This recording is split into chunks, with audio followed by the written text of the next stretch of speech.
Thank you. Thank you, Joe, and thank you, Massachusetts, for the great honor of serving as your senator. Thank you, guys. What a night. Wow. Michelle Obama, Cory Booker,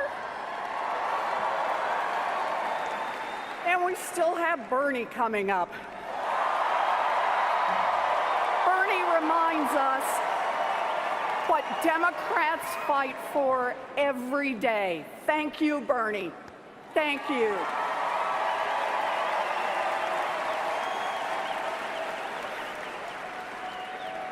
Now, we are here tonight because America faces a choice, the choice of a new president. On one side is a man who inherited a fortune from his father and kept it going by cheating people, by skipping out on debts. A man who has never sacrificed anything for anyone. A man who cares only for himself every minute of every day. On the other side is one of the smartest, toughest, most tenacious people on this planet. A woman who fights for children, for women, for health care, for human rights. A woman who fights for all of us and who is strong enough to win those fights. We're here today because our choice is Hillary Clinton. I'm with Hillary. I'm with Hillary. I'm with Hillary. You know, for me, this choice is personal. It's about who we are as a people. It's about what kind of a country we want to be. I grew up in Oklahoma. My daddy ended up as a maintenance man, and my mom worked a minimum wage job at Sears. My three brothers served in the military. The oldest was career, 288 combat missions in Vietnam. The second worked construction, and the third started his own small business. Me? I got married at 19, graduated from a commuter college in Texas that cost $50 a semester. The way I see it, I'm a janitor's daughter who became a public school teacher, a professor, and a United States senator. America is truly a country of opportunity. Truly. I am deeply grateful to that America. I believe in that America, but I'm worried. I'm worried that my story is locked in the past, worried that opportunity is slipping away for people who work hard and play by the rules. I mean, look around. Americans bust their tails, some working 2 or 3 jobs, but wages stay flat. Meanwhile, the basic costs of making it from month to month keep going up. Housing, healthcare, childcare, the costs are out of sight.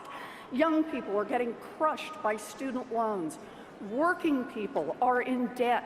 Seniors can't stretch a Social Security check to cover the basics. And even families who are okay today worry it could all fall apart tomorrow. This is not right. It is not.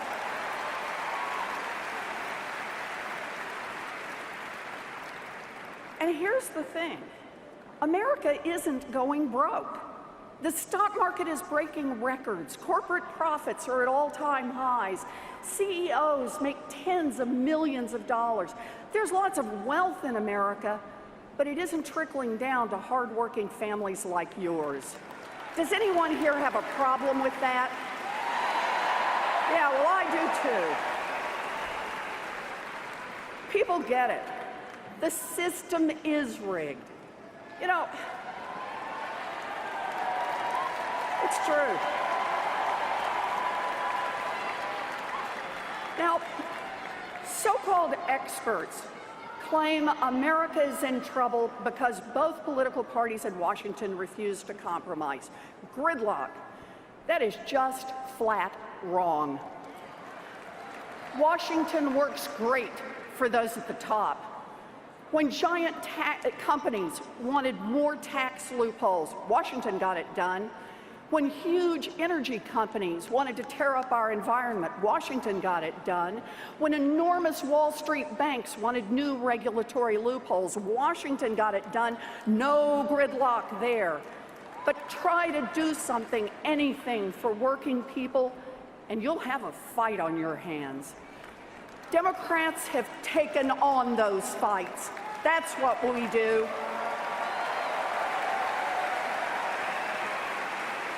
Democrats fought to get health insurance for more Americans. Democrats fought for a strong consumer agency so big banks can't cheat people. We fought, we won, and we improved the lives of millions of people. Thank you, Barack Obama.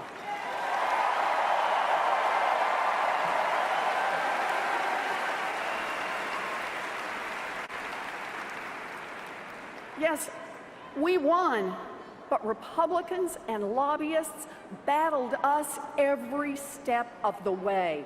5 years later, that consumer agency has returned $11 billion to families who were cheated. And Republicans, they're still trying to kill it. Now look, I'm not someone who thinks that Republicans are always wrong and Democrats are always right. There's enough blame to go around. But there is a huge difference between people fighting for a level playing field and the people fighting to keep the system rigged. Look at Congress since the Republicans took over. Democrats proposed refinancing student loans, and Republicans, they said no. Democrats proposed ending tax breaks for corporations that ship jobs overseas, and Republicans, they said no. Democrats proposed raising the minimum wage, and Republicans, they said no. So to every Republican in Congress who said no, this November, the American people are coming for you.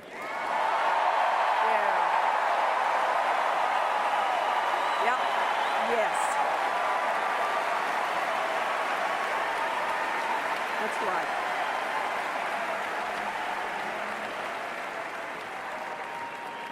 And where was Donald Trump? In all these fights, not once did he lift a finger to help working people. And why would he?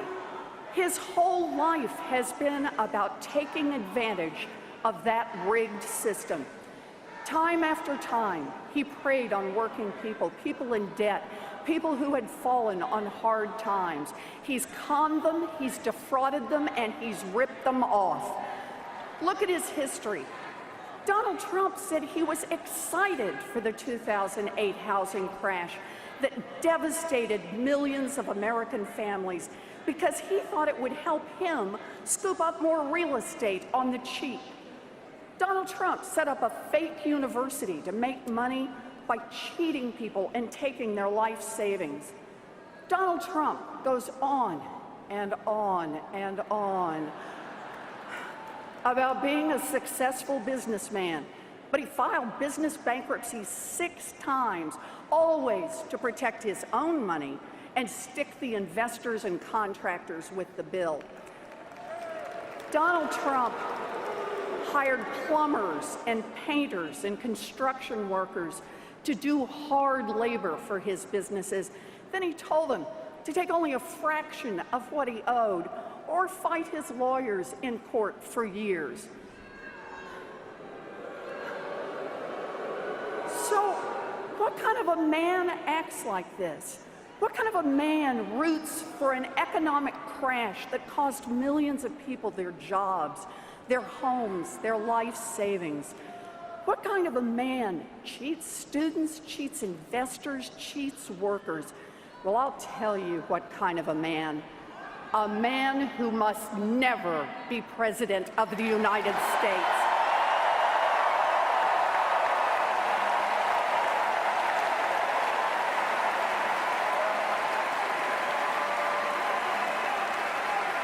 Never. And we and we've got the leaders to make it happen. Hillary Clinton and Tim Kaine. They're going to make it happen. But Donald Trump knows that the American people are angry, a fact so obvious he can see it from the top of the Trump Tower.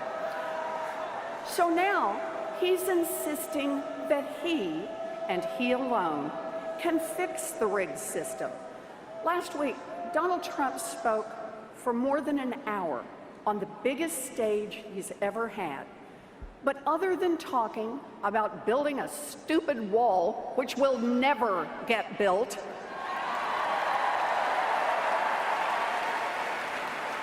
other than that wall, did you hear any actual ideas? Did you hear even one solid proposal from Trump for increasing incomes, or improving your kids' education, or creating even one single good-paying job?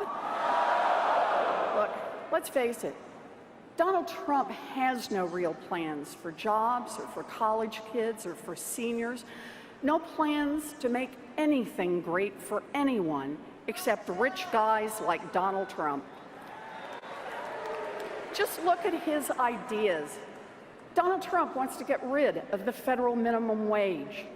Donald Trump wants to roll back financial regulations and turn Wall Street loose to wreck our economy again.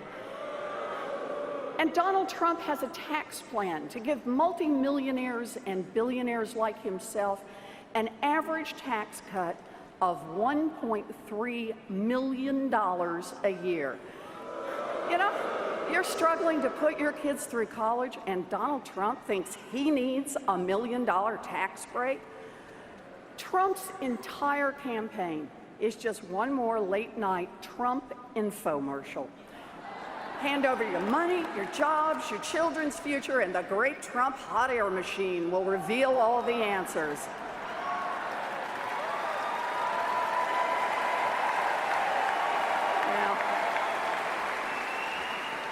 And for one low, low price, he'll even throw in a goofy hat.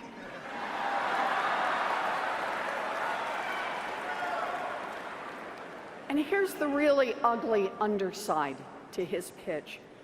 Trump thinks he can win votes by fanning the flames of fear and hatred, by turning neighbor against neighbor, by persuading you that the real problem in America is your fellow Americans, people who don't look like you or don't talk like you or don't worship like you. He even picked a vice president famous for trying to make it legal to openly discriminate against gays and lesbians. That's Donald Trump's America, an America of fear and hate, an America where we all break apart. Whites against blacks and Latinos, Christians against Muslims and Jews, straight against gay, everyone against immigrants, race, religion, heritage, gender. The more factions, the better. But ask yourself this. When white workers in Ohio are pitted against black workers in North Carolina or Latino workers in Florida, who really benefits? Divide and conquer is an old story in America. Dr. Martin Luther King knew it. After his march from Selma to Montgomery, he spoke of how segregation was created to keep people divided. Instead of higher wages for workers, Dr. King described how poor whites in the South were fed Jim Crow, which told a poor white worker that, quote, no matter how bad off he was, at least he was a white man, better than the black man. Racial hatred was part of keeping the powerful on top.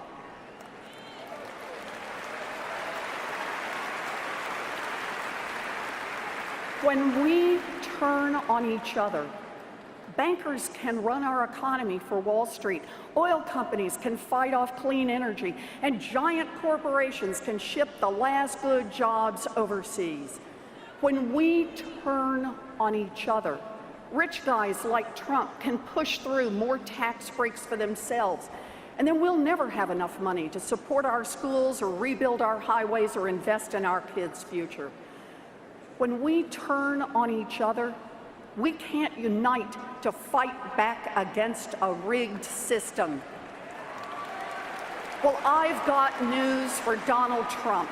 The American people are not falling for it.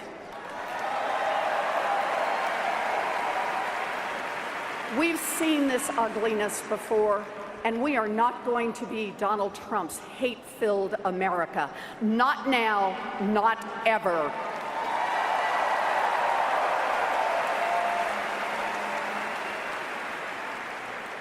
This is about our values, about our shared values with our candidates, Hillary Clinton and Tim Kaine.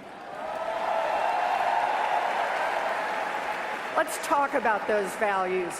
We believe that no matter who you are, no matter where you're from, no matter who you love, equal means equal. Hillary will fight to make sure discrimination has no place in America, and we're with her.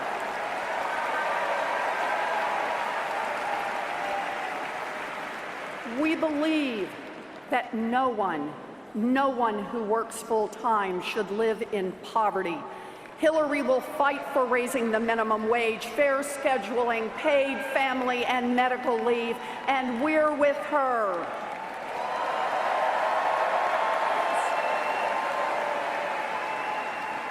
We believe every kid in America should have a chance for a great education without getting crushed by debt. Hillary will fight for refinancing student loans and debt-free college. We are with her.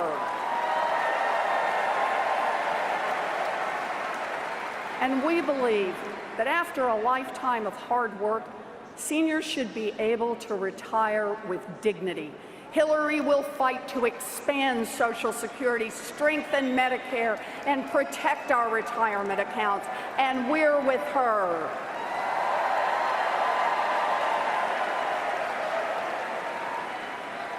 We believe that oil companies shouldn't call the shots in Washington, that science matters, that climate change is real. Hillary will fight to preserve this earth for our children and grandchildren, and we're with her.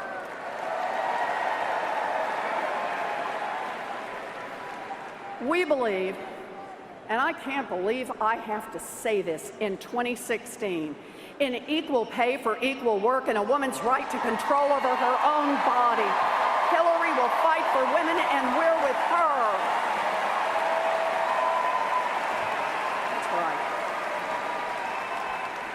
We believe we don't need weaker rules on Wall Street. We need stronger rules. And when big banks get too risky, break them up. Hillary will fight to hold big banks accountable, and we're with her.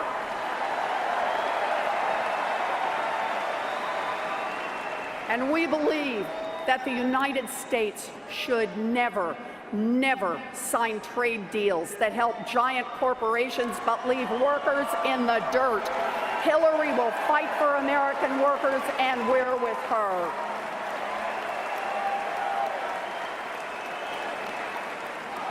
Okay, and just one more.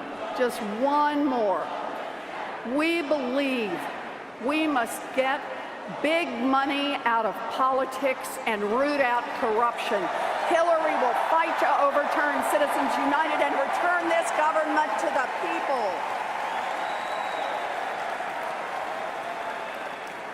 If you believe that America must work for all of us, not just for the rich and powerful, if you believe we must reject the politics of fear and division, if you believe that we are stronger together, then let's work our hearts out to make Hillary Clinton the next president of the United States.